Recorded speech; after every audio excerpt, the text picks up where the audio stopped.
Ik katram, kurš kaut reizi mērojas tuvāku vai tālāku ceļu lidmašīnā, droši vien bijusi sajūta, ka viss jau ir pilota rokās, bet ne tikai.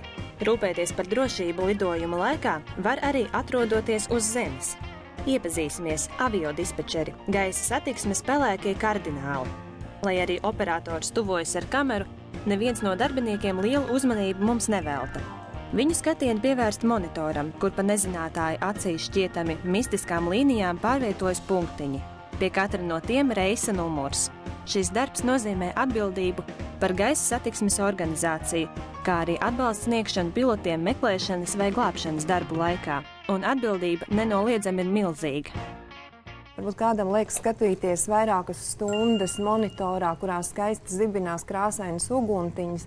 Jā, liekas, ka tas ir pietiekami vienmuļš un skaists darbs, bet tomēr tā katra uguntiņa nozīmē cilvēkus, kas reāli atrodas kaut kur gaisa telpā un kuri grib droši sasniegt galamērķi.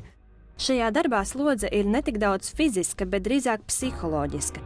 Nevelti izvēloties kandidātus 2 gadus ilgajām apmācībām, būtiski ir nevis iepriekš iegūtā izglītība, bet gan spējas savākties, tikt galā ar stresu. Ik pa laikam, ikvienam dispečerim ir treniņu simulatori, kas projicē visdažādākās situācijas gan gaisa telpā, gan lidlaukā, kā arī simulē laikapstākļus.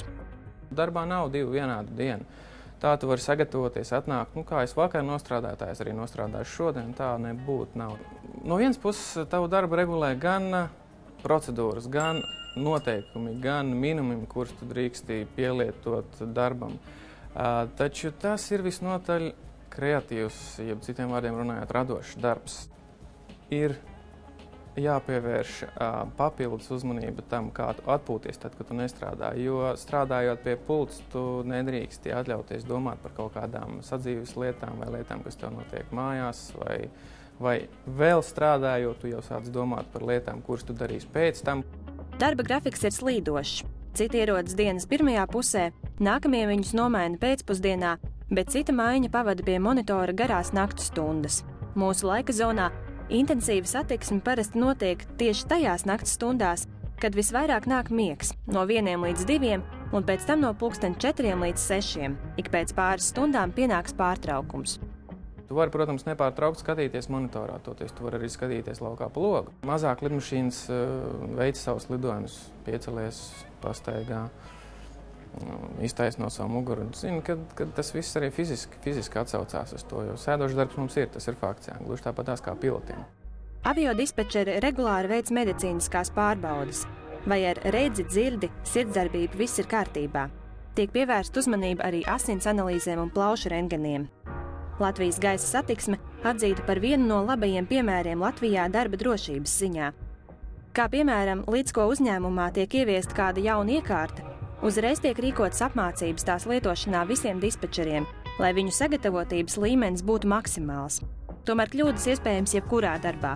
Kas notiek, ja kļūdās aviodispečeris? Mēs visi esam cilvēki un nekļūdās tikai tas, kas neko nedara. Taču būtiski ir tas, kurā brīdī tu pamani to savu kļūdu, ko tu uzskati par kļūdu. Jo, kā jau es teicu, mazāk efektīvs risinājums vienam ir kļūda, un otram tas ir absolūti nepieņemams process. Aivars skaidro, ka kļūdas cilvēkiem uzreiz asociējas ar aviokatastrofu. Tā nebūtu nav.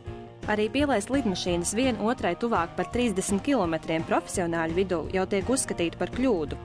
Avārija tas ir galējais ļaunākais scenārijs. Mūsdienu aviācijā ir tik daudz tehnoloģiju un procedūru, kas seko tam visam līdzi, ka cilvēks pie dispečera pults ir tikai viens no sistēmas posmiem. Bet vai šī profesija ir bīstama arī cilvēkam pašam?